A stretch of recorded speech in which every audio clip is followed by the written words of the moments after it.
Hello అండి, ఈరోజు చెట్లకు నీళ్ళు ఇద్దామని నేను అంతా జమ చేసి పెట్టిన. ఇది బియ్యం కడిగినది, పసగడుగు, పప్పు కడిగిన వాటర్ నీళ్ళు మొత్తం. ఇది ఈ వాటర్ వచ్చేసి ఆవపిండి మిక్సీకి వేసుకున్నానండి చెట్లకి.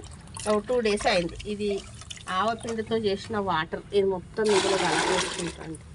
ఈరోజు చెట్లకి ఇవ్వాలనుకుంటున్నా. ఇక్కడ కూడా కొంచెం కూరగాయలు కట్ చేసింది కూడా వాటర్ నానబెట్టిన. బీరకాయ, ఉల్లిపాయలు, గుడ్డు పుచ్చలు ఇవి కూడా కొంచెం వాటర్లో పెట్టిన. ఇది కూడా నేను చెట్లకి ఇస్తున్నా. ఈరోజు ఇది చెప్దామని మీకు వీడియో చేస్తున్నాను. ఇందులో కూడా కొంచెం పెట్టుకున్నాను. ఇవి కూడా మొత్తం కలిపేసి ఇది కూడా అంతే ఆవపొడి నానబెట్టుకున్నా. చెట్లు ఎక్కువ ఉన్నాయి కాబట్టి అందులో పెట్టుకున్నాను. ఇది కూడా మొత్తం మిక్స్ చేసి ఈరోజు చెట్లకి ఇచ్చుకుంటానండి. మిక్స్ చేసుకున్న వాటర్ ఉన్నాయి కదండి, గులాబీ చెట్లకి, వంకాయ చెట్టుకి మనం